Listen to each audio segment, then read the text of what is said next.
Mesdames et messieurs, Audrey Verhaeghe. Le jeans, vêtement intemporel, confortable et tellement répandu. Certains en portent un ce soir, et tout le monde en a un. Mais avant d'arriver dans votre garde-robe, votre pantalon a été dans les 4 coins du monde. Entre la récolte du coton en Inde, le tissage au Pakistan, la coloration en Chine, la conception au nord de l'Afrique, avant de retourner en Asie pour les finitions et la commercialisation, votre vêtement en a fait des kilomètres. Dans ma thèse, je travaille sur une molécule qui se déplace de manière peu économique, un peu comme notre jeans, au sein d'une bactérie pathogène appelée Brucella.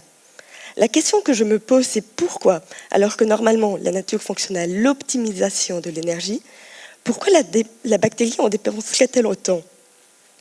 Brucella, c'est une bactérie de forme allongée, aux extrémités arrondies, qui est délimitée par 2 membranes. Elle a donc plusieurs compartiments.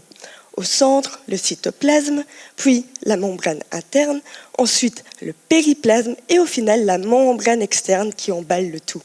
Et cette membrane externe, elle abrite une molécule indispensable à sa survie, le lipopolysaccharide, ou LPS. En gros, un mélange de gras et de sucre. Ce LPS, il va renforcer la membrane externe de Brucella, lui créant une sorte d'armure de protection qui lui permet de résister aux stress environnementaux, mais aussi de pénétrer dans les cellules animales et de les infecter.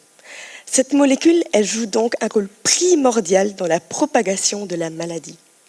Et Brucella, elle a la particularité de pousser que d'un seul côté, en posant son LPS au nouveau pôle.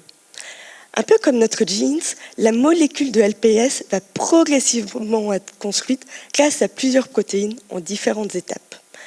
Dans le cytoplasme, les composants du LPS vont se diriger vers le nouveau pôle, puis ils vont traverser toute la bactérie vers le pôle opposé. Ici, ils vont passer du cytoplasme au périplasme et ils vont retraverser toute la bactérie pour atterrir au nouveau pôle et, au final, à la membrane externe. C'est ce que j'ai pu montrer jusqu'à maintenant durant ma thèse. Reste à comprendre pourquoi la bactérie déploie une telle débauche d'énergie pour un tel va-et-vient du LPS. Il doit bien avoir une raison, sinon elle ne le ferait pas. C'est ce que j'espère découvrir avant la fin de ma recherche. Car Brucella, quoique devenue rare en Belgique, elle infecte encore les bovins dans certaines régions du monde, provoquant l'abattage des troupeaux entiers. Elle peut aussi accidentellement infecter l'humain par contact ou consommation de lait non pasteurisé, provoquant alors de fortes fièvres, voire même des complications articulaires ou neurologiques. Moi, je souhaite qu'un jour, que la compréhension du tour du monde du LPS puisse nous aider à mieux contrôler la propagation de Brucella.